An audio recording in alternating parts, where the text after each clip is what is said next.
So over the last couple of years, we've experienced some incredible growth here at Polk. As a result of that growth, one of our greatest challenges is how you can continue to feel like a small, tight-knit family despite the fact that your company is getting larger. So several years ago, one of the things that we did was we started this thing that we called Polk Nation. And Polk Nation was about building a community of people that shared the same culture and values, that shared the same passion for serving our customers, for taking care of employees, for being safe. And as our company continues to grow, we need to grow Polk Nation. There's incredible opportunities out there in front of us, and we don't suspect that that growth is going to slow down anytime soon. So we're constantly looking for good people to join the community that we like to call Polk Nation. You get to be a part of a community where you can be proud, where you can be surrounded by people that are there to lift you up and help you be successful. And at the same time, we're proud to have you as a part of the Polk Nation community.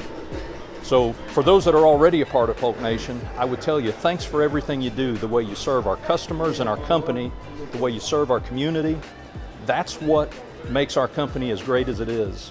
Events like what you see today behind me, the Crawfish Boil, just one example of the ways that we come together as a family to celebrate our success and do things that we can enjoy, get to know each other, and again, build a rock-solid community that we call Polk Nation.